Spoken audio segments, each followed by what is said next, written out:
Latinos are also more likely to attend college part-time, and they're more likely to attend public universities than private universities, than either their white or African-American counterparts. According to Patricia Gándara, who's a mentor of mine and someone who I love her work. She's a professor of education at UCLA. She states, as the Latino population has continued to grow and become the largest ethnic group, Latinos have seen virtually no progress in college degree attainment, which has fluctuated between 9 and 11% over the last 30 years. Meantime, the share of college degrees for just about every other major ethnic group has continued to grow. Again, we need to work on this. With a population that's going to become 133 million people, we need a workforce that's going to be well-educated and productive. Well, that now leads us to the question of what does this mean for us? Now that we have a layout of the land and we know this group a little bit better and we understand the complexities, what do we do? For those of us who work in higher education or help young people move into this pathway, it means that our universities and our colleges must learn to support and challenge Latino and Latina students across the country, but especially here in our home state of Illinois and in the Chicagoland area. It means we have to think critically about the type of education we offer our students, but in particular, our Latino students who need to become a larger part of our university communities. It means we have to work harder and think outside the box to extend ourselves and our institutions to include this growing population that must be educated in order for all of us to succeed in the 21st century. And although we've heard this a lot, we know that the job is not impossible. In fact, it's very possible because in this room, a lot of us do this job every single day. For example, programs like Title V and the partnership with Morton College and GSU and the Faculty Development Program are exactly about what this is, about making this possible, about learning not only to serve our students better, but frankly, helping ourselves become better professors, better researchers, better teachers in the classroom. It was an innovative program to bring faculty together to discuss ways that we might better serve our students, but specifically our Latino students on our campuses. And for those of you who are not aware, Morton College and GSU had a partnership for over the last 3 years where as professors we worked together and tried to think of new ways, new programs, share our research with each other to help us become better professors and in turn serve our students, but particularly our Latino students, better. It was a great program that I have the honor to be involved with, and a lot was learned, a lot of work was done. During today's symposium, you will see some of the innovative research from our faculty that have been part of this program. We'll learn about the work from Professor Lidia Huerta, who's sitting in the back, on the recruitment and retention of diverse students in the field of speech and language pathology.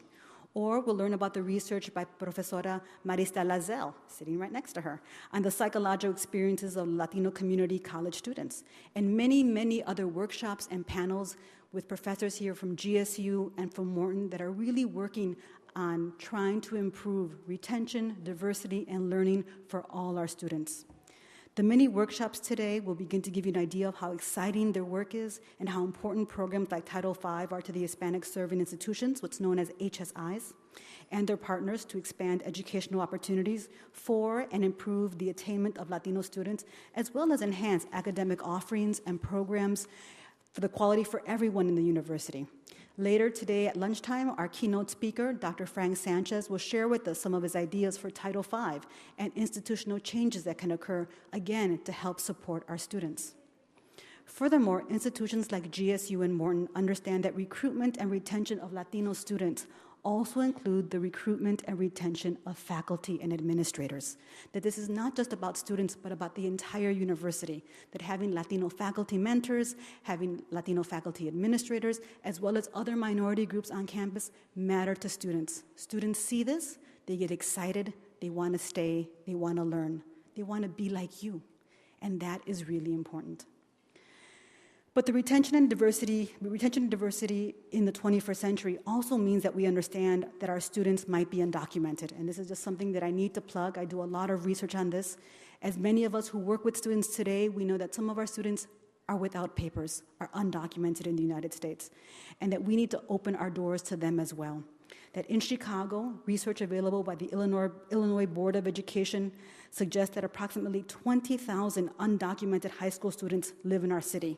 And that is a conservative count, 20,000. And approximately, we think, 6% of them go on to college. We hope more.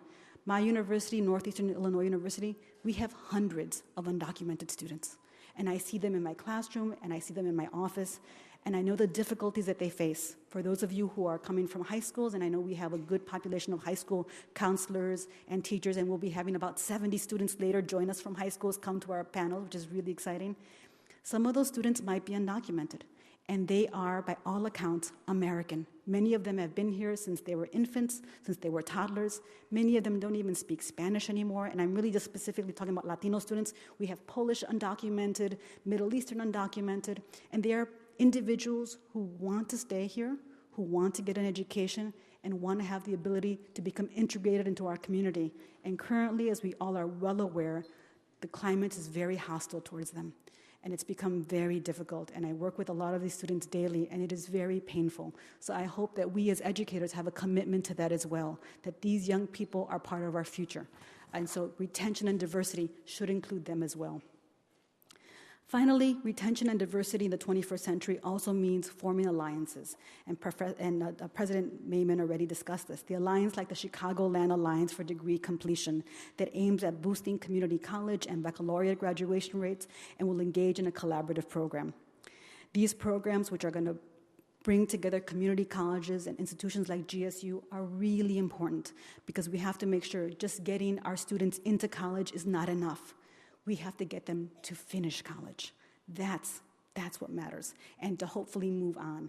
And these kinds of alliances and that you hosted here 2 weeks ago are phenomenal and exciting and have real meaning and impact on student lives who don't necessarily know how to navigate, because many of our students are first-generation college goers. So they can't turn to their mom and dad and say, how do I do this? Because their mom and dads don't know. Adults may not be there. So they turn to us, and we have to be there to help them move forward. These kinds of alliances really make a difference. So I really appreciate President Mayman, the work that you've done and this innovative and collaborative work that will benefit all students here in our area, but especially Latino students whom we know are attending these community colleges in large numbers. So let me conclude again by welcoming all of you. This is going to be a really exciting symposium. The panels and the workshops look terrific. In your bag, you'll see the abstract, so you can choose, if you haven't already, what panels you want to go to. And again, I thank you for coming today. The panels, let me just give you a little bit of directions, will be upstairs on the 3rd floor up the staircase, and we'll have volunteers throughout the day helping you find exactly where you need to be. So thank you so much.